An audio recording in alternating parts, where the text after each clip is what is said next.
오늘은 51쪽 기독교 신앙은 언제 시작되었는가를 살펴보도록 하겠습니다. 51쪽 기독교 신앙은 언제 시작되었는가. 우리가 이 기독교 역사를 통해서 또는 이렇게 세상 이렇게 역사를 통해서 313년에 콘스탄틴 대제에 의해서 이렇게 기독교가 탄생되었다고 이렇게 이야기하시는 분들이 있습니다. 그렇지만 그것은 바른 이해가 아닙니다. 313년에 기독교가 공식적으로 승인이 되었죠. 이렇게 알고 있습니다. 이해를 잘해야 됩니다. 엄밀한 의미에서는 콘스탄틴 대제가 기독교를 공인한 것이 아니고 종교를 통합시킨 것입니다. 종교 통합으로 역사를 보느냐 아니면 기독교 승인을 보에 따라서 역사를 보는 관점은 확연하게 달라집니다. 그럼 역사를 해석할 때는 누가 해석할까요? 당시 시대마다 실권자들, 그 실권자 중심으로 역사를 해석하게 되어 있습니다. 그래서 313년을 기독교 공인으로 이렇게 해석하는 것은 우리 기독교 입장과는 다른 해석일 수 있습니다. 왜냐하면 순수하게 기독교를 허용했느냐 그것이 아니고 콘스탄틴 대제는 물론 기독교를 중심으로 세웠지만은 당시 있었던 바벨론 종교 태양신 숭배 사상들을 이렇게 기독교와 또 통합시켰고 또 여신 숭배 사상도 통합시켰고 당시 로마 군인들은 태양을 숭배했습니다. 태양을. 그래서 태양 숭배한 사상을 다 이렇게 들어와서 당시 있던 모든 종교를 하나의 종교로 통합시키되 그 구심점을 기독교로 다 붙여서 만든 것이 바로 313년 종교 통합입니다. 그래서 엄밀한 의미에서는 기독교 공인하기보다는 종교 통합이라고 부르는 것이 맞습니다. 그럼 왜 종교를 통합시켰을까요? 종교는 정치와 아주 밀접한 관계를 가지고 있습니다. 왜냐하면 통치자들은 당시 시대에 통치 철학이 있어야 되고 통치 이념이 있어야 되고 백성들을 통합시켜가는 분명 뭔가 있어야 됩니다. 그래서 우리나라의 역사를 보더라도 고려시대 때는 불교가 통치 철학이 있습니다. 그래서 불교라는 것을 이념을 가지고 이 왕들이 그 불교 철학을 가지고 나라의 통치 이념으로 삼아서 통치해왔고요. 그리고 조선시대 때는 반대로 성리학을 중심으로 억불 수의 정책을 써서 그 성리학 중심으로 통치 이념을 바꿔서 지금까지 그 영향이 우리 가운데 남아있지 않습니까? 네, 미국 같은 경우는 초창기 때 지금은 좀 많이 달라졌습니다만 통치 철학이 뭡니까? 기독교 성경의 통치 철학을 두고 세운 나라가 미국이잖아요. 그래서 대통령이 바뀔 때마다 성경에 손을 얹고 대통령이 세약을 하고 그래서 성경의 정신, 기독교 정신을 가지고 나라를 이렇게 통치하도록 그렇게 하고 있습니다. 그래서 콘스탄틴 역시 마찬가지로 여러 나라를 정복하고 있을 로마 당시에 전 세계를 하나로 묶어야 하잖아요.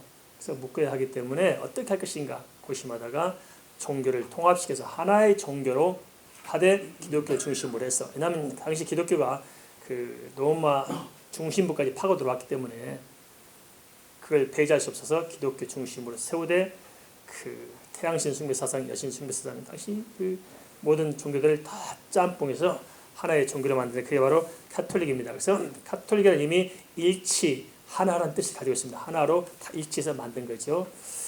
그러면 거기서부터 기독교가 시작됐다? 아닙니다. 우리가 잘못 알고 있는 것이고요. 우리가 오해한 게 뭐냐면 이렇게 생각합니다. 기독교가 어떻게 발생되느냐? 원시 그 하나님을 숭배하는 원시 기독교에서 최초로 유대교가 탄생하게 됐다. 그래서 유대교가 탄생됐고 그 유대교에서 발생한 게 카톨릭이 발생됐고 카톨릭에서 발생된 게 기독교다. 맞아요? 틀려요? 때문에 이렇게들 알고 있을 거예요. 그래서 카톨릭이 큰 집이고 기독교는 작은 집이다. 이렇게들 알고 있을 것입니다. 그래서 기독교를 어떻게 해야 되냐면 1517년 루터가 종교개혁을 시작함으로 기독교가 태동되었다고 이렇게 아마 학교에서도 배웠을 거예요. 다들 그렇게 알고 계시죠? 예. 세계사를 배울 때 그렇게 배웁니다. 그럼 우리가 한번 다시 생각할 필요가 있습니다. 루터가 종교개혁을 하기 전에는 기독교가 있었을까요? 없었을까요? 있었습니다. 원시 기독교가 있었어요. 그리고 루터라는 사람 자체가 뭐 원시 기독교를 회복하려고 했던 운동이 아니었고 가톨릭의 그 부패를 보면서 가톨릭 자체를 좀 개혁하려고 했던 운동이 바로 루터가 시도했던 것들입니다. 루터가. 그래서 그런 가톨릭을 좀 바른 가톨릭, 제대로 가톨릭으로 바꾸려고 했던 것이었지 우리가 생각하는 기독교와는 좀 달랐습니다. 그래서 가톨릭에서 빠져나와서 종교개혁을 했기 때문에 지금도 사실상 우리 기독교 안에 이 가톨릭적 요소가 많이 좀 들어와 있어요. 실제적으로는 많이 있는 성입니다. 네, 그런 것을 우리가 좀 살펴볼 필요가 있는 것이고요. 그러면 루터 전에는 종교개혁이 없었느냐? 아닙니다. 우리가 알고 있는 것은 1517년 루터로부터 비롯돼서 30년이 일어난 칼빈에 의해서 종교개혁이 좀 완성됐고 지금까지 영향을 미치고 있다고 생각하고 있을 것입니다. 그래서 한국 때 종교개혁 500주년 개명사도 하고 그랬잖아요. 그렇지만 아닙니다.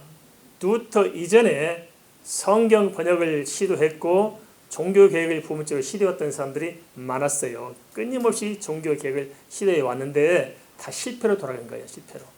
다 화양당하고 뭐 죽고 뭐 이렇게 좀 비참한 일이 많았습니다. 이렇게 다시 원시 기독교 회복하려고 했기 때문에 그런데 1517년 루터가 뛰쳐나올 때 루터 혼자 한 것이 아닙니다. 루터가 있었던 가톨릭 그 세력들 중심은 주로 당시 시대 중심 세력들을 차지하고 있었고 그 변방에 누가 있었냐면 원시 기독교를 믿던 사람들은 농업에 종사하는 사람들이었어요. 그래서 루터 나왔을 때 누가 보호합니까?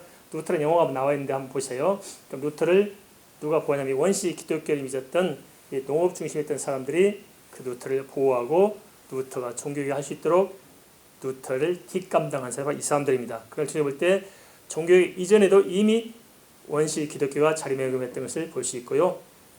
또 하나 우리는 그렇게 생각합니다. 복음이 바울을 통해서 사방으로 전파됐다고 생각합니다.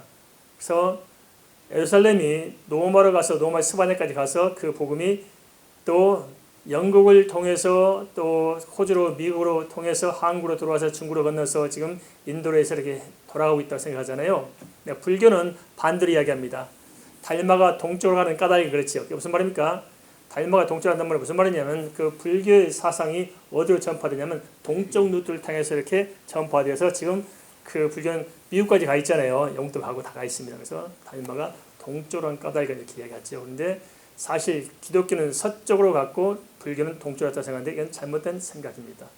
기독교는 서쪽으로 간 것이 아니고 동쪽으로도 갔습니다. 누구에서 가느냐? 예수님의 제자들에서 동쪽 루트를 타고 가는데 성경의 기록은 서쪽 루트만 기록되어 있을 뿐이에요. 그래서 동쪽 루트로 갔던 기독교적인 역사들이 지금 뒤늦게서 자료들이 많이 발굴되고 한국까지 와 있는 자료가 지금 등장합니다. 그래서 제가 또 우리 기독교 역사를 주신 분들에게 의해서 제가 좀 많이 협의를 합니다. 기독교 역사는 좀 다시 쓰여져야 된다. 왜 하필 우리가 맨날 있던 서쪽 루트만 다루고 있느냐?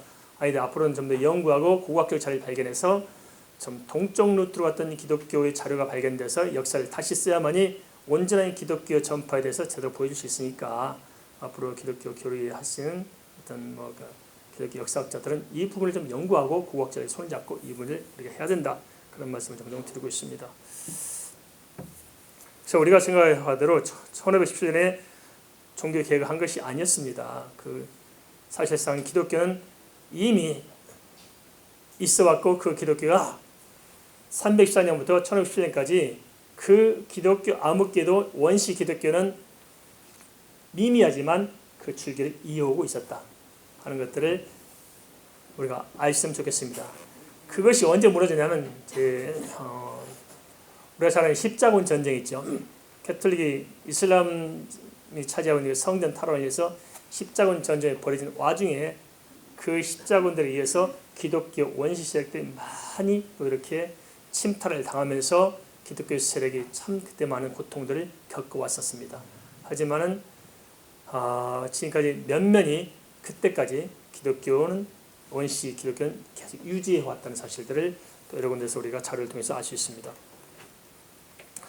그 다음에 우리가 어떻게 생각하냐면 좀 앞으로 당겨서 AD 45년 글라우디 황제 때 지금 정확한 일정은 모르겠어요. 42년에 수행한 사람이 있고 45년에 수행한 사람이 있는데 사도행전 11장 26절에 나오잖아요. 그때 기독교가 시작됐다.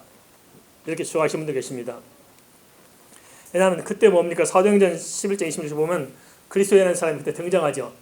기독교 이름이 그때 등장합니다. 사도행전 11장 26절에 그리스도인이란 말이 그때 나오거든요.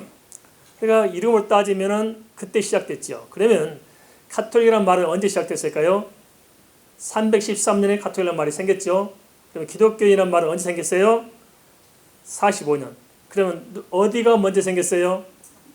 기독교가 먼저 생겼어요? 카톨릭이 먼저 생겼어요? 기독교가 먼저 생겼죠. 이름으로 따지다 기독교가 먼저 생겼잖아요. 그러면 카톨릭이 큰 집이고 기독교가 작은 집이라고 그러는데 맞아요, 틀려요? 틀리죠.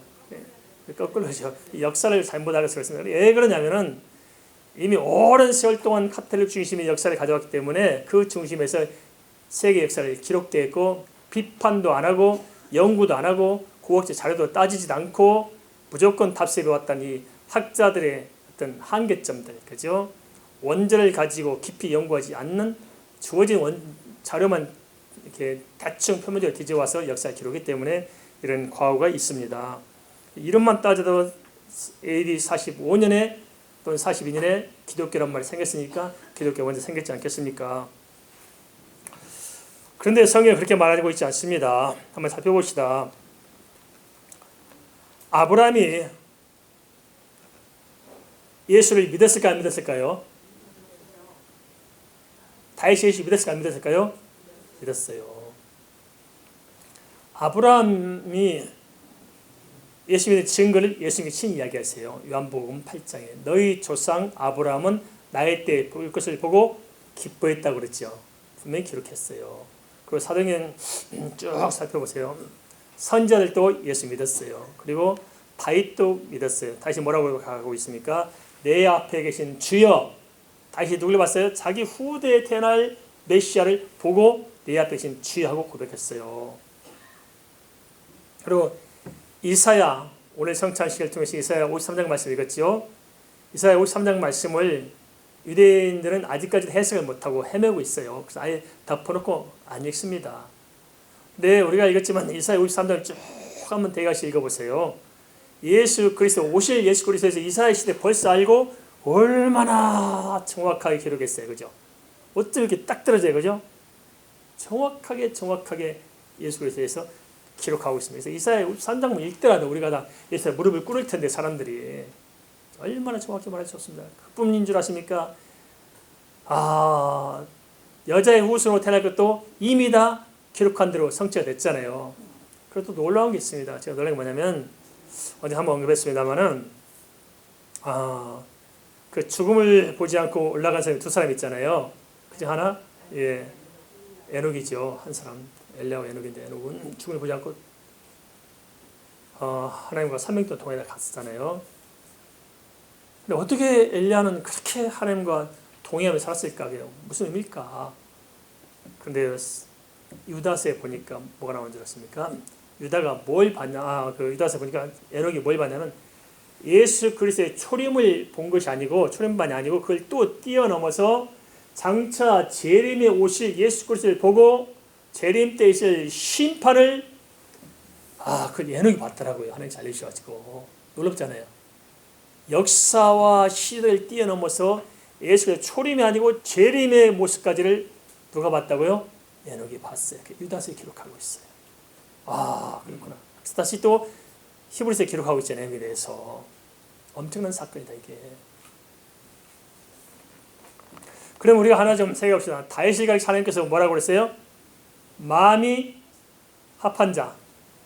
다윗의 중심이 하나님과 합한 자라고 그랬잖아요. 그죠? 그럼 다윗의 중심이 무엇일까요? 왜 하나님께서 다윗을 이렇게 존귀하게 여겼을까요? 뭐 때문에? 다윗이 하나님 앞에 잘 살았을까요? 다윗 진짜 싸가지 없는 거 아니에요? 그렇잖아요. 얼마나 폐역하게 살았습니까, 다윗이. 다윗이 사는 거 보세요. 지저분했어요, 사실은. 그런데 다윗의 시편 한번 읽어보세요. 와, 놀라 자빠져요. 놀라 자빠져요. 다윗의 시편을 보면 정말 저도 어려움 당할 때마다 항상 시편을 읽습니다. 쭉 시편 들어 읽으면 막 위로가 돼요. 와, 다윗 시편 놀랍습니다. 그럼 다시 이렇게 하나님 한들이 찾아서 마음의 합한 자 될까요? 물론 그렇습니다. 그럼 그보다 한 걸음 더 나가요. 뭐가 있냐? 다윗의 중심에 뭐가 있냐면 예수 그리스도가 있었습니다. 할렐루야. 그걸 하나님 아신 거예요. 그래서 다윗의 중심, 우리가 볼 때 하나님께서 중심을 보신다 할 때 중심이 뭐냐? 어디가 중심이에요? 어떤 사람은 배꼽이 중심인 알고 있어. 어떤 여자애가 배꼽 내놓고 다니네. 목사님 불렀어요. 야 제발 좀 배꼽 좀 감추고 와라. 그러니까 여자애가 그러더니 목사님 하나님 내 중심을 보시잖아요. 옴파르스 중국은, 그래서 중국이란 말 다 그러잖아요. 중국 중심의 세계관, 그 옴파르스 중국은 그렇잖아요. 그게 중심이 아니고, 그럼 뭐가 중심이냐? 우리 믿음이 중심이라고 우리 이야기해요, 그죠? 믿음이 뭐냐? 도대체 믿음의 중심에 뭐가 있냐? 예수 그리스도를 믿는 예수하는 그 중심이 중심입니다. 할렐루야. 그걸 아는 거예요. 그걸 다윗이 가진 거예요. 그래서 다윗을 존귀하게 여긴 거예요. 그러면 또 다윗을 능가하는 왕이 있어요. 성경에 보면 다윗을 능가했다고 그래요. 다윗을 능가하는 히스기야도 있고 요시야도 있습니다만은 왜 요시야가 다윗을 버금가는 왕이라고 그렇게 성경에 이야기해주고 있을까요? 요시야가 뭘 봤어요? 예수 그리스도의 보혈을 안 겁니다. 깨달은 거예요. 그래서 요시야가 어렸을 때부터 믿음 안에 성장했지만은 요시야가 역대 왕들 중에서 정말 하나님 마음을 시원케 한 역사가 있었어요. 그게 뭐냐? 유월절을 회복한 것입니다. 유월절은 뭔지 아시죠? 예수 그리스도의 보혈을 회복하는 왕이 요시야였다는 거예요. 요시야. 그래서 하나님께서 요시야를 다윗의 번거로운 왕으로 인정하십니다. 대단하죠. 그러면은 하나 더 주겠습니다. 아담은 그럼 누굴 믿었을까요? 아담이 예수 믿은 증거 어디 있어요? 성경에 증거 있어요. 창세기 3장 15절을 원시복음이라고 합니다. 그 원시복음 창세기 3장 15절 누굴 이야기하고 있습니까? 여자의 후손. 그 여자의 후손이 누굽니까? 예수 그리스도. 그래서 창세기 3장 21절에 어떤 사건이 일어납니까? 아담과 하와가 입었던 그 무화과 잎을 벗겨내고 뭘 입어요? 피 묻은 양면에 피 묻은 가죽 옷을 지어입히고 그러지 않습니까? 그 사건이 아브라함 때 나타나죠. 이삭이 바친 사건을 통해서 다시 재현시켜 주십니다. 그래서 아담은 그걸 알았어요. 그 다음 때 가인과 아벨이 나오죠. 가인과 아벨이 직업이 달랐어요. 원시 직업은 목축업과 농업이었잖아요. 근데 아벨은 목축업이었고 가인은 농업이었어요. 그래서 자기 소득의 생산물로 제사하는 것은 당연하잖아요. 근데 가인은 당연히 농업에서 농산물을 할 거 아니에요. 그러나 하나님께서 인정하지 않아요. 우리가 무슨 직업을 가지고 있든지 제사만큼은 뭘 해야 돼요? 예수 그리스도의 피로 제사해야 되는 거예요. 그래서 가인의 제사는 받지 않고 아벨의 제사는 받아요. 그래서 가인이 그것 때문에 질투해가지고 아벨을 죽이는 결과가 생기잖아요. 왜 그렇게 해야 될까요? 예수 그리스도의 보혈로만 하나님께 나갈 수가 있는 것입니다. 그걸 말씀해주고 있어요. 그래서 그 당시에 6월절 사건도 예수 그리스도의 보혈, 그리고 할례도 예수 그리스도의 보혈, 모든 사건 번제를 통해서 예수 그리스도의 보혈 그 사건을 쭉 보여주면서 마지막엔 최종적으로 예수 그리스도의 단번의 십자가를 통해서 예수께서 모든 문제를 언약을 성취하시고 지금 우리는 믿음으로 보혈한 믿음으로 우리가 하나님께 이렇게 나오고 있는 것입니다. 그러면 예수 믿는 이 기독교 언제부터 시작됐어요? 아담 때부터 시작됐죠. 그죠? 그래서 아담을 이 세상을 아름답게 창조하고 세상에 살게 한 것이 아니고 어디서 살게 하셨어요? 에덴 동산을 따로 만들었어요. 왜냐하면 세상은 사단이 지배하는 것이었죠. 에덴 동산을 따로 만드는데 이 세상에 없는 두 가지 에덴 동산이 있었어요. 모든 것도 에덴 동산 물론 세상에 강도 발언했지만 이 세상에 없는 두 가지가 에덴 동산에 있었어요. 그게 뭔지 아십니까? 생명나무를 맺는 생명나무 씨를 생명나무와 선을 알게 나무가 두 가지가 세상에 없는 것이 그 안에 있었던 거예요. 그러니 선을 알게 나무 실과는 하나님 이거는 언약을 상징하고 그것은 하나님의 공의의 법입니다. 하나님의 말씀의 공의의 법을 상징하는 것이고 생명나무는 하나님의 사랑을 상징하면서 그 생명은 누구를 상징하냐? 은혜를 상징하는 예수 그리스도를 말씀하고 있는 것입니다. 하나님의 사랑 예수 그리스도와 하나님의 공의 생명나무 실과와 함께 있어서 이 하나님 언약의 공의 안에서 생명나무 실과를 통해서 영생을 누리라는 것이 하나님의 계획이었습니다. 그래서 애시당초 인간은 예수 그리스도를 통해서 영생을 얻도록 생명나무 안에 거하도록 만들어 주셨는데, 이 생명나무가 누구라고요? 예수 그리스도였습니다.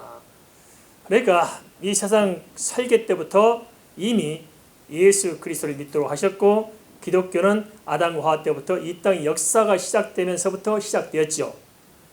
그러면 아담과 하와 때부터 기독교가 시작됐을까요? 아니에요. 그 이전부터 시작되었습니다. 우리가 구원을 받았어요. 그럼 언제 우리가 하나님께 구원을 받도록 선택됐을까요? 예수 믿을 때요? 이 땅에 태어날 때요? 우리의 구원이 언제 시작됐을까요? 창세 전에. 창세 전이란 말은 무슨 말씀 아시죠? 이 온 우주 만물이 있기도 전에 이미 우리의 구원이 시작됐어요. 그 구원의 언약을 어떻게 시작됐어요? 예수 그리스도를 믿음으로 말미암아 죄사함 받고 하나님의 자녀가 되어 영생을 얻기로 작정한 것이 창세 전에, 내가 태어나기도 전도 아니고 창세 전에 이미 시작되었습니다. 그럼 기독교는 언제부터 시작됐을까요? 창세 전에 시작됐습니다. 아시겠습니까? 이게 성경이 말해주고 있는 것입니다. 최소한 우리가 이렇게 영적으로 성경적으로 창세부터 시작됐다면 예수 안 믿는 사람들은 무슨 소리냐 하고 반감을 갖고 반기를 드셨습니다. 그렇다면 세상 사람들이 예수 안 믿는 사람들 납득할 수 있도록 한다면 아담과 하와 때는 양보하고 아담을 지나서 아브라함 때에 양보한다 할지라도 최소한 기독교 시작은 예수님 당시부터 시작됐잖아요. 그죠? 그러니까 우리 최소한 따지자면 예수님이 살아계실 때 한다면 그때 뭐 AD를 전후 지나서 예수님께서 이 땅에서 한 27년 33세니까 예수님께서 피시한 6년쯤 5, 6년쯤